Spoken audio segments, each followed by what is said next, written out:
ஒரு அழகான கிராமத்துல சின்ன பள்ளிக்கூடம் இருந்தது. அந்த பள்ளிக்கூடத்துல அந்த ஊர்ல இருக்கிற சின்ன குழந்தைங்கள்லாம் படிச்சுக்கிட்டு இருந்தாங்க. அந்த டீச்சர் எப்பவுமே அந்த குழந்தைங்கள நல்லா பத்திரமா பார்த்துப்பாங்க. குழந்தைகளா, இன்னைக்கு மொதல் நாள் பள்ளிக்கூடம். எல்லாரும் சந்தோஷமா வந்திருக்கீங்களா? இதே சந்தோஷத்தோட தான் எப்பவும் இருக்கணும். எல்லாரும் ஒருத்தரோட ஒருத்தர் ஜாலியா பழகணும், புரியுதா? யாரும் யாரையும் அடிச்சுக்க கூடாது. யாருக்கும் தெரியலனா அதை அவங்களுக்கு சொல்லி கொடுக்கணும். அப்படிதான் நீங்க இருக்கணும், சரியாமா? சரிங்க டீச்சர். தர்ஷினி, தர்ஷினி, இங்க கொஞ்சம் வாமா. தர்ஷினி, எல்லாரும் எவ்வளவு சந்தோஷமா ஸ்கூலுக்கு வந்திருக்காங்க. நீ மட்டும் ஏன் சோகமா இருக்க? அது ஒன்றும் இல்லை டீச்சர். இங்கே இருக்க எல்லாத்துக்குமே ஃப்ரெண்ட்ஸ் இருக்காங்க. ஆனால் எனக்கு மட்டும் யாருமே இல்லை. நான் மட்டும் தனியாக இருக்க மாதிரி இருக்கு. எப்படா எனக்கு வீட்டுக்கு போவோன்னு இருக்கு டீச்சர். இங்கே இருக்கவே எனக்கு சுத்தமாக பிடிக்கல. தர்ஷினி, உன்ன மாதிரி தான் இங்கே எல்லாருமே ஸ்கூலுக்கு வந்திருக்காங்க. எல்லாத்துக்குமே மொதல் நாள் அப்படி தான் இருக்கும். போக போக நீங்கள் எல்லாம் ஃப்ரெண்டாகி நல்லா ஜாலியாக இருப்பீங்க பாருங்க.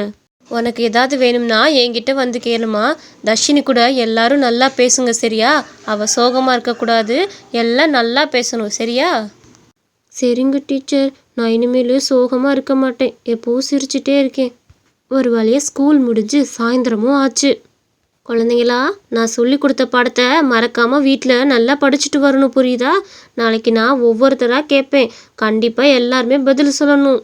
யாருமே கேள்வி தெரியாமல் தயங்கி நிற்கக்கூடாது, சரியா? சரி குழந்தைகளா, எல்லாரும் வீட்டுக்கு பத்திரமா போயிட்டு வாங்க, சரியா? எல்லாருமே அவங்க வீட்டுக்கு கிளம்புனாங்க. சில பசங்க பஸ்ஸில் போகிறனால பஸ் ஸ்டாப்புக்கு கிளம்புனாங்க. அவங்க டீச்சரும் அங்கே நின்றுட்டு இருந்தாங்க. இந்த பஸ்ஸு வரதுக்குள்ளே நமக்கு உயிரே போயிடும் போல. என்னடா இவ்வளோ லேட் ஆகுது? இப்படி நின்னா நைட்டு தான் போய் சேரணும். பேசாம பஸ்ஸை எதிர்பார்க்க வேணாம். வாங்க, யார்ட்டையாவது லிஃப்ட் கேட்டு போயிடுவோம். அதுதான் நல்லது நமக்கு. ஏதாவது ஒரு அண்ணே வருவாங்க, அவங்கள்ட்ட லிஃப்ட் கேட்டு போவோம். ஆமாப்பா, அதுதான் சரி. டக்குன்னு ஏதாவது ஒரு வண்டியை பிடிங்க. அந்த வண்டியில் ஏறி உட்காந்துட்டு சீக்கிரம் வீட்டுக்கு போய் சேருவோம். இங்கே நடக்கிறது எல்லாத்தையும் அவங்க மிஸ்ஸு பார்த்துக்கிட்டே இருந்தாங்க. அண்ணே, நாங்கள் பக்கத்து ஸ்கூலில் தானே படிக்கிறோம். இந்த ஆத்தூர்கிட்ட எங்களை இறக்கி விட்றீங்களா? பஸ்ஸை இன்னும் காணா. நாங்களும் ரொம்ப நேரம் நின்று பார்த்துட்டோம். செத்த இறக்கி விட்ருங்கண்ணே. சரி தம்பி, வந்து வண்டியில் உட்காருங்க. நான் ஒரு வேலையாக போயிட்டுருக்கேன். டக்குன்னு உங்களை இறக்கி விட்டு போகிறேன். டக்குன்னு உட்காருங்க அப்படின்னு அவங்க வண்டியில் கூப்பிட்டு போய் இறக்கி விட போனாங்க. இது எல்லாத்தையுமே அவங்க மிஸ்ஸு கவனிச்சுக்கிட்டே இருந்தாங்க. அடுத்த நாள் வழக்கம் போல் ஸ்கூலுக்கு வந்தாங்க எல்லாரும். இங்கே பாருங்கள் குழந்தைங்களா, நேற்று உங்களை நான் பஸ் ஸ்டாண்டில் சில பேர்த்த பார்த்தேன்.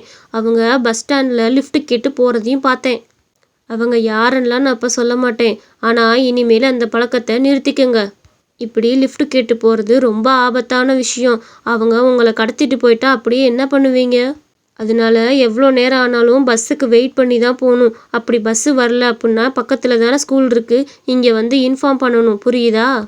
அப்படின்னு அவங்க மிஸ்ஸு அந்த குழந்தைங்களுக்கு எல்லாரும் எடுத்து சொல்லிக்கிட்டு இருந்தாங்க. சாயந்தரமும் ஆச்சு. வழக்கம் போல் அவங்க திருப்பியும் பஸ் ஸ்டாண்டுக்கு போனாங்க. அதே மாதிரி அவங்க மிஸ்ஸும் பின்னாடியே போனாங்க. அந்த குழந்தைங்க அந்த டீச்சர் சொன்னதை காதிலே போட்டுக்கல. திருப்பி லிஃப்ட் கேட்டு தான் போகணுன்னு நினச்சாங்க. இந்த குழந்தைங்க எவ்வளோ சொன்னாலும் புத்தியே வரமாட்டேங்குது. இந்த மாதிரி லிஃப்ட் கேட்டு போட்டா யாராச்சும் கடத்திட்டு போயிட்டா என்ன பண்ணுவாங்க? இதை இப்படியே விடக்கூடாது. நாளைக்கு இதுக்கு ஒரு வழி கட்டணும் அப்படின்னு நாளைக்கு அதே மாதிரி ஸ்கூல் ஆரம்பித்ததுமே ஸ்கூலுக்குள்ளே வந்தாங்க.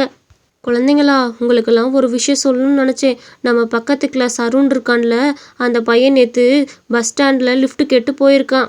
ஆனால் அந்த பையனை யாரோ கடத்திட்டு போயிட்டதா சொல்கிறாங்க. என்னாச்சுன்னு தெரில. அந்த பையன் என்னானோ ஏதானோனோ தெரில. அவங்க அம்மா அப்பாலாம் கதறி அழுதுகிட்டு இருந்தாங்க. இதுக்கு தான் உங்ககிட்டயும் நான் சொன்னேன், இந்த மாதிரி பண்ணாதீங்கன்னு.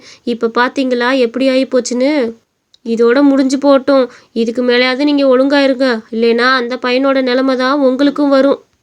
புரிஞ்சு நடந்துக்கோங்க. இதுக்கு மேலே உங்கள் சாமர்த்தியம் அப்படின்னு சொல்லிட்டு அவங்க மிஸ்ஸு கிளம்பிட்டாங்க. என்ன பண்ணுறானோ?